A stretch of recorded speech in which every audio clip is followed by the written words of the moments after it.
আসসালামু আলাইকুম প্রিয় শিক্ষার্থীবৃন্দ, আশা করি সবাই ভালো আছো। তো আজকে আমরা শিখব কিভাবে কম্পাসের মাধ্যমে 90 degree, 60 degree, 45 degree, 75 degree, 105 degree এই 5টি কোণ কীভাবে অঙ্কন করতে হয়।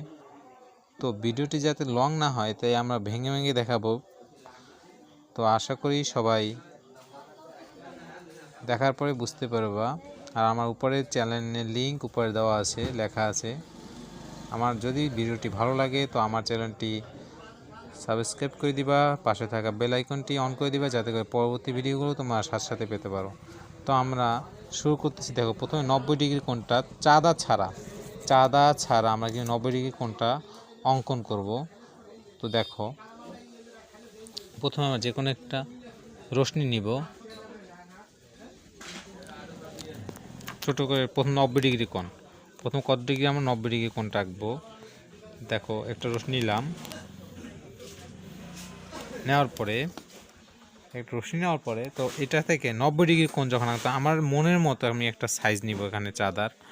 তুমি দাগ তো আমার এই দাগটা আমার এতটুকু, আমি যদি এতবার সাইজ নিই তাহলে তো হবে না। কিন্তু আমার দাগটা যত ছোট নেওয়া যায়, একবার ছোটও না একবার বড়ও না, মিডিয়াম, জাস্ট এই এতটুকু। তো আমরা দেখো প্রথমে কী করতেছি, এই যে এখান থেকে জাস্ট এই যে এই দাগে যে শেষ মাথাটা, এই শেষ মাথা থেকে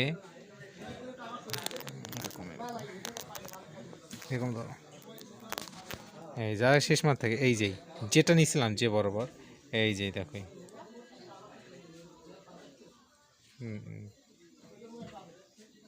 90 ডিগ্রি কোণটা দেখাইতেছি, তোমরা সব লক্ষ্য করো। এই একই মাপে এটা এখান থেকে আবার বসাবো।